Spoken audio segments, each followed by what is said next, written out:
Vice Chancellor Dr. C. Rajkumar to be on the dais as well.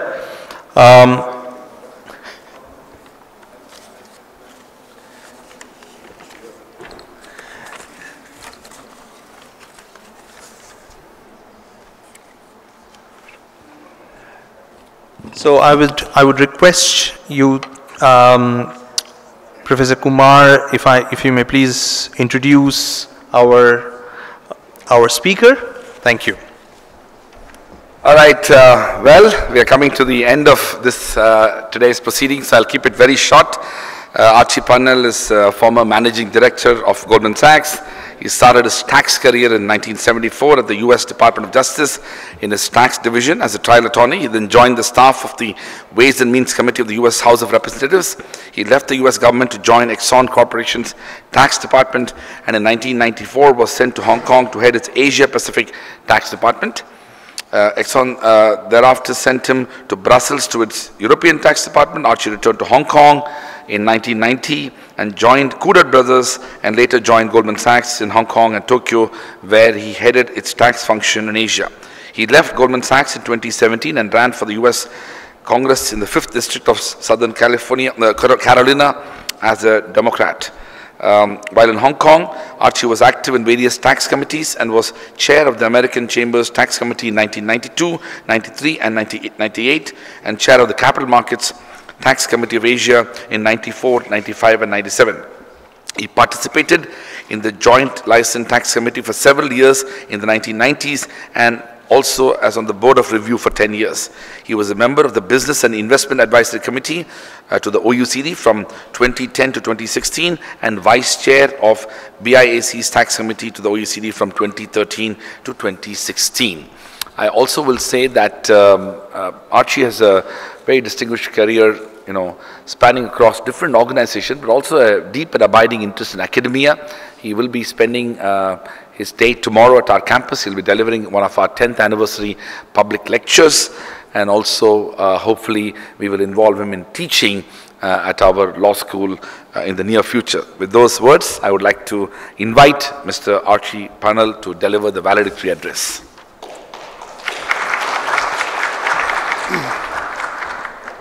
Vice Chancellor, thank you very much for those kind remarks. When I hear them stated by you, I wonder whether it sort of tells me that I can't hold a job. I mean, I have done a number of different things over my lifetime. Most recently run for U.S. Congress, which was a trial by fire. I ran as a Democrat in the state of South Carolina. I was an anti-Trump person in a very red state, and I lost. I lost the election, but I'm proud I did that. Now, I am very happy to see so many faces here tonight, because it is now tonight.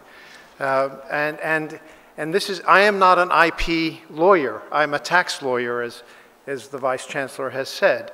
And so whenever I've had the experience in the past when I talk about tax to people that their eyes start to glaze over, and I'm beginning to see that already. But what I am extraordinarily intrigued by this title of the event today. It was very, very well thought through and thought out. I'm going to be talking about some developments in the tax world related to our digitalized economy and how those changes are very, very significant. And I'd like to just reuse the words that are there, but put them in a slightly different order. I'd like to talk about the past. I'd like to talk about our very tense present. And I'd like to then conclude about our perplexed future. So the words I'm using there doesn't have the word perfect in it, because nothing in the world is actually perfect. But I am hopeful, as you will see when I conclude, that we are moving in a direction, even in the tax area, in the digitalized economy, towards shared prosperity. Now, going back into the past, when talking about cross-border income, the question is, who has the right to tax? Who is the country that has the authority to tax particular activities? And if you go back and you look where these thoughts developed, the League of Nations after World War I developed some concepts that we continue to use today. And in large measure, what those concepts are is that a company or a business has to have a presence, a particular permanent establishment in a jurisdiction before the activities in that jurisdiction can be taxed. And that presence, that permanent establishment, going back to World War I, just after World War I, are things like an office, a fixed place of business, a factory, hard assets, real people in real places. And you fast forward to today, where much of the economy is done on a digitalized basis, those concepts that were put in place at the end of World War I don't work very, very well. And so what is happening is countries are unilaterally changing their rules. The problem with countries each doing their own thing in the international area means that the risk of double taxation of the same income becomes quite problematic. We're talking about a single pie and how to divide that pie. Just because different countries have claims on the same income does not mean that the pie gets bigger. It just means that it gets cut up so much that there's no pie left at all. So the United Nations has come up with a model. So these concepts in the League of Nations developed treaties between countries to determine how double taxation is to be approached and how disputes are to be resolved. The United Nations took those concepts and developed a model income tax treaty. And the particular provision that I'd like to talk about is Article 5 of that model tax treaty. There are now about 3,000 multilateral taxation agreements between various countries. The country of India has many, many tax treaties with various countries. Japan, the United States, Spain, the UK, et cetera, et cetera. So about 3,000 of these bilateral national double taxation treaties. And it says, this is the model convention of the United Nations. It says, for purposes of this treaty, the term permanent establishment means a fixed place of business through which the business of the enterprise is wholly or partly carried on. And then it goes on to explain a bit more with more words, not so much more clarity, that the term permanent establishment includes specially a place of management, a branch, an office, a factory or workshop, a mine or gas well, or oil or gas well, a quarry, a place of extraction of natural resources. And so there you can see hard, fixed things determine which country has the right to tax activities arising from those developments. Now, what I've just read is the model tax treaty of the United Nations. And of course, each of the treaties between countries can have variations and differences. And I just thought I would look out of interest. I live in Hong Kong and I also live in the United States.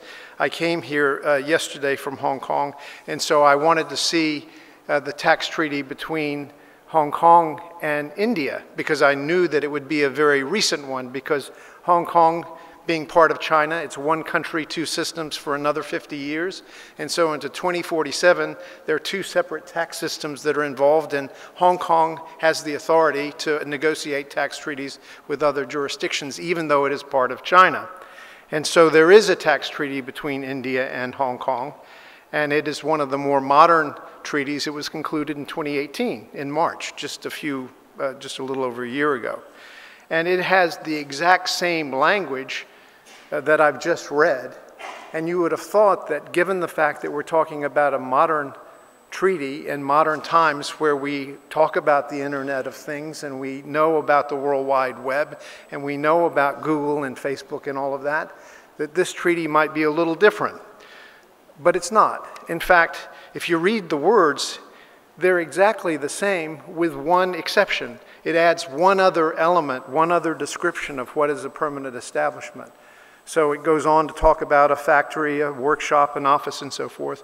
But then it goes on to say, include a permanent establishment will include a farm, a plantation, another place where agricultural, forestry, plantation, or related activities are carried on. And so you can see that something needs desperately to be done to address the modern world we live in. And there you have this effort by the OECD that has been endorsed by the G20 and the G7 to come up with a convention, to come up with standards by which the digitalized economy can be taxed. In Japan, just very, very recently, the G20 met in June of 2019, and they endorsed this effort of coming up with new rules. And so, very much like some of the earlier speakers talked about the toolbox, I think you mentioned the toolbox. The toolbox in the tax area is inadequate. And so what has happened is that some countries have unilaterally themselves determined what sort of taxation they will impose on digitalized activities. France has, for example, imposed a digital services tax. India has suggested a similar thing. I know that India last week, there was a report released by Akhilesh Ranjan of the reform of direct taxation, and that's, as I understand, has been submitted to the Minister of Finance but has not yet been made public. I'm sure there's a lot of discussion about that, but a part of that report will have to address this particular issue.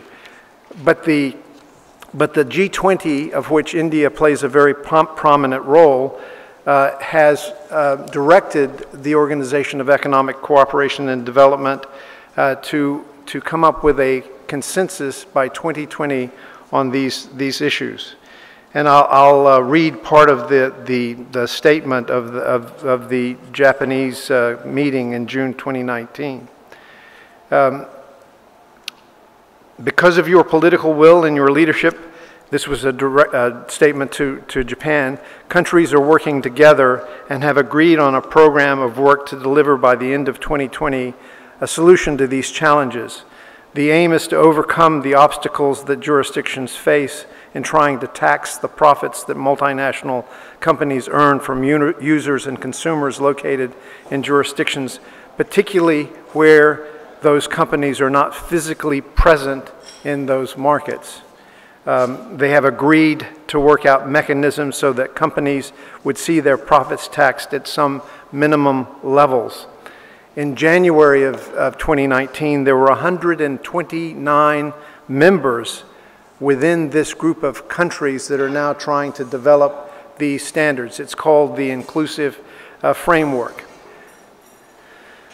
So all of that seems rather hopeful. And in fact, this inclusive framework includes a steering group which is made up of countries, the steering group members of this particular group is made up of countries from Brazil, the Ivory Coast, the country of Georgia.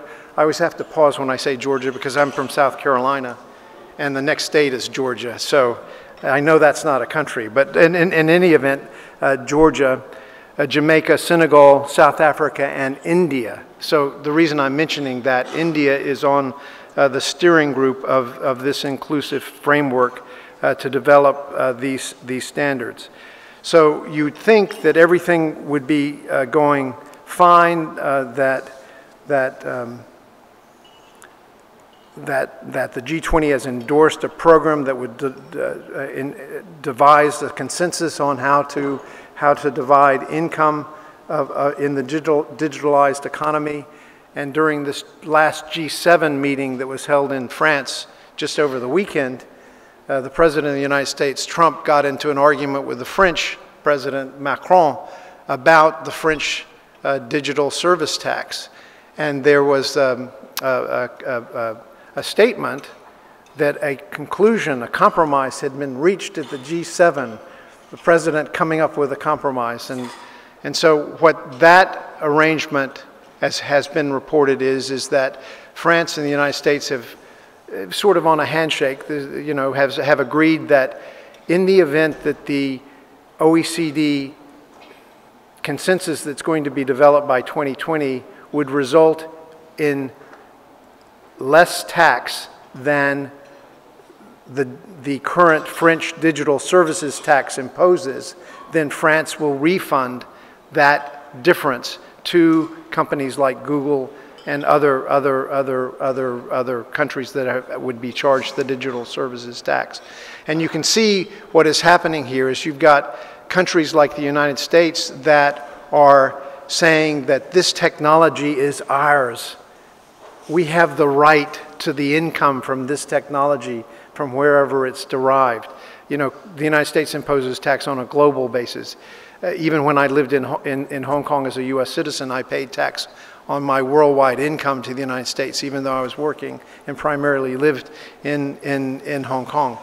But so you have the United States with the view that the technology was developed here, we have the right to tax it, but then other jurisdictions like India, France, the UK, Germany, Japan, Brazil, etc., are saying that given the fact that the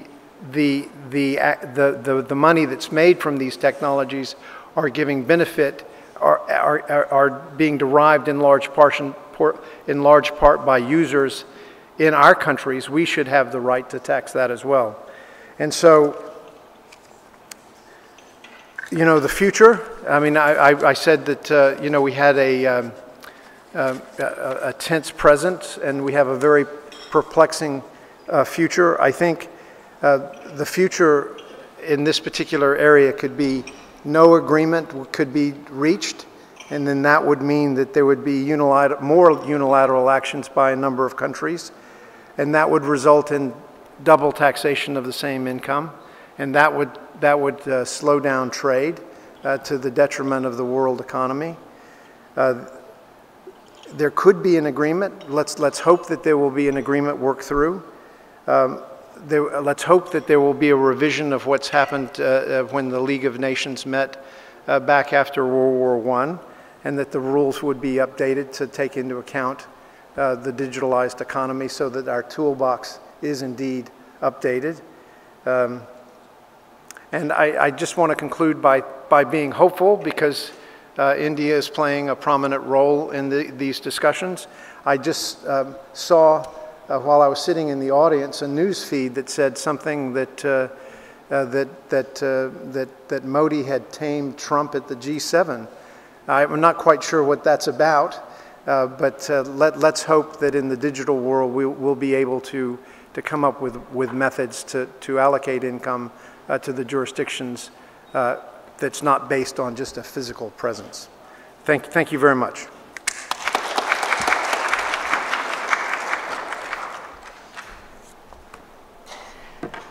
Thank you, Archie, for the valedictory address, you know, towards the end of today's proceedings. I am very much aware that I stand between you and dinner, and for some people a better evening at Khan Market. So I would repeat what I think Henry VIII used to tell all his wives: I'll not keep you long. You know, Benjamin Disraeli once said that, you know, I feel a very unusual sensation. If it's not indigestion, it must be gratitude. So I feel very proud that every year, annually, the leadership of JIRICO allows me to have this unusual feeling and deliver a vote of thanks to all of you. I want to begin by thanking my Vice Chancellor and his office for allowing us to have our 5th conference, and specifically to our panelists. You know, we at JIRICO are like, you know, we are like Hotel California. You can leave, you can check out, but you can never leave. So you will very soon find Isha or one of us dropping another email to attend another conference somewhere in the part of the world. So I also want to extend my heartfelt thanks to the leadership of JIRICO, Indranath, Vishwas, Ashish and Manveen for spearheading and developing this beautiful sort of the concept for this seminar. I also want to extend thanks to all the research associates for their critical research input, Shruti, Basu and Arunima. Isha, without you, we would not have been able to pull this off, so my heartfelt thanks to you, to our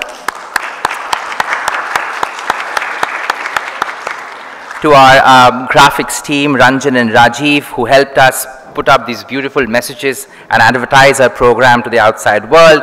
Navreet, our office staff, our events team, audiovisual IT team, and our vendor.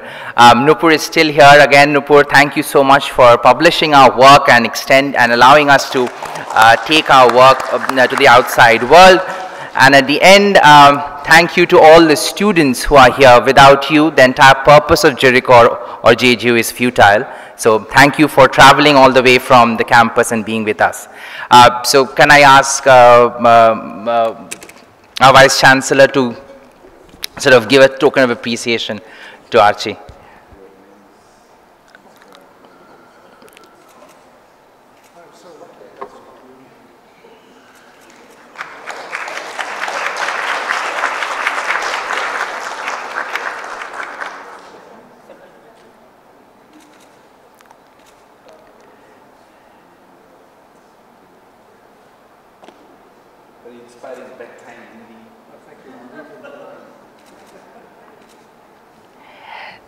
Thank you, everyone.